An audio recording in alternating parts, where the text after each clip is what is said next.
Attention, scoop aujourd'hui sur la chaîne Techno 01net, les amis. Regardez ce téléphone. Il est un peu particulier. On dirait que Jérôme s'est assis dessus pendant quelques heures. Eh bien non. Ce téléphone a été fabriqué comme ça. Il s'agit d'un téléphone à écran courbé. C'est le LG G Flex et on vous le fait découvrir.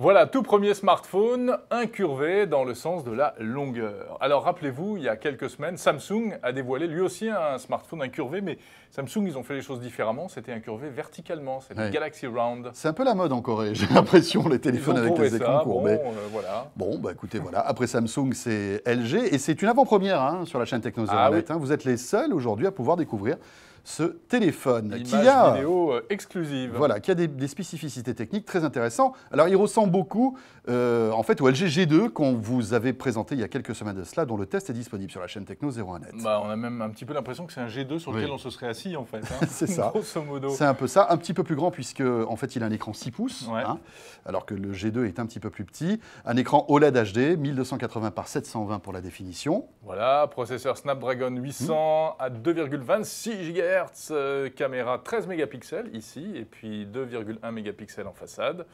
Et à l'intérieur, c'est de l'Android, évidemment. Voilà, du 4.2.2. Il fait 177 grammes, il est relativement léger. Et 7,9 mm d'épaisseur, suivant alors ça dépend où on calcule en fait. Oui. Voilà, ça dépend où on regarde en fait. Mais il faut savoir que c'est quand même une sacrée prouesse technologique de réaliser ce téléphone-là. Parce que, en fait, là, tous les composants électroniques sont incurvés en quelque sorte, et même la batterie. Exactement, ça c'est l'originalité, car sur le Samsung, la batterie n'est pas incurvée. Tout à fait. Donc c'est ce qui explique possible peut-être qu'ils aient choisi cette forme-là. Alors, pourquoi ce genre de choses? Alors pourquoi? Quels sont les avantages, les inconvénients, les points forts, les points faibles, vite fait, bien fait? Tu sais, quand on regarde un petit peu ce qui se passe lorsqu'on sillonne les salons high-tech, on se rend compte de deux choses.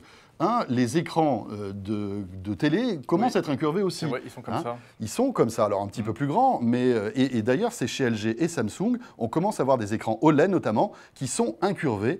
Et à mon avis, ça vient de ça. C'est-à-dire qu'il y a dû avoir des ingénieurs qui ont dû se dire, les écrans incurvés, c'est bien, les amis. Maintenant, on va faire des smartphones à écran incurvé. Logique.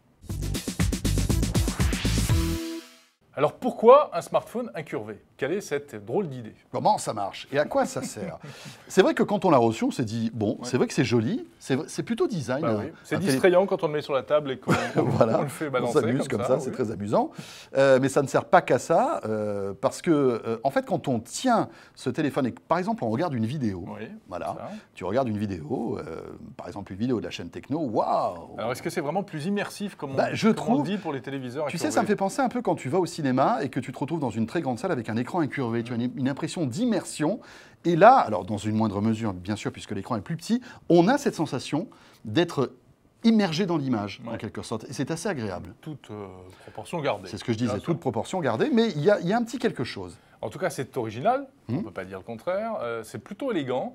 Le geste, finalement, est assez naturel, parce que quand on téléphone, eh bien, on se retrouve avec le micro bien de la bouche. Et d'ailleurs, c'est plus efficace. C'est-à-dire que techniquement, ce téléphone sera plus efficace pour capter la voix qu'un téléphone traditionnel. Voilà.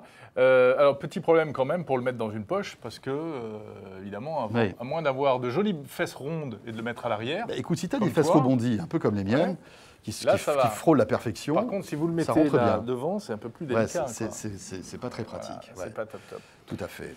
Bon, voilà. Alors, ce joujou sortira peut-être en France l'année prochaine. Oui, alors, ce que nous dit LG, c'est que là, vous êtes vraiment les tout premiers à avoir ce téléphone. C'est une exclue.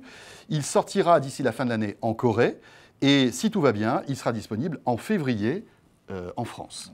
Mais alors, ce qui est intéressant, c'est qu'en février, vous le savez, il y a le grand Mobile World Congress, ce grand salon dédié à la téléphonie mobile. Est-ce que ça ne serait pas, justement, l'une des tendances de ce Mobile World Congress 2014, les téléphones avec écran incurvé? Ce qui voudrait dire qu'on en retrouvera peut-être chez d'autres constructeurs. Peut-être chez d'autres constructeurs, voilà. En tout cas, à ne pas confondre avec un autre produit qui s'appelle le Grand S Flex, et qui est un produit de ZTE qui n'a rien à voir, parce qu'il n'est pas incurvé, même s'il s'appelle Flex.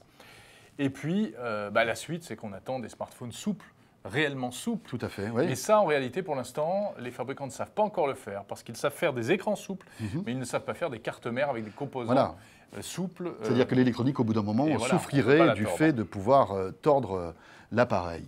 Voilà ce qu'on pouvait J'essaye. dire. J'essaye, non? Vas-y, ouais. Dernière Fais gaffe, parce petite que chose. Il n'y en a pas beaucoup chez LG. Ils nous en ont prêté un et on les remercie d'ailleurs. Dernière petite chose, le revêtement arrière est Oui. un type assez particulier qui, soi-disant, est capable de s'auto-réparer. Alors, ça Oui. fait un peu rêver quand on dit ça. En fait, de corriger les micro-rayures qu'on peut Un faire. peu comme ça à sur l'usage. les carrosseries de dernière génération des voitures. Elles ont Ouais. ça, parfois elles arrivent à masquer et à Faut pas effacer faire les des trop grosses micro-rayures. rayures, hein, quand même. Ouais, Vous parce que- amusez pas à passer un coup de cutter. Oui, parce qu'on a essayé là, et finalement j'ai l'impression qu'elle ne va pas s'auto-réparer, celle qu'on a faite là. Bon, enfin bon, c'est les risques du métier, que voulez-vous. Voilà pour ce LG Flex, sorti fin d'année en Corée, et peut-être l'année prochaine, sans doute l'année prochaine en France. Salut à tous, on se retrouve demain. À très vite.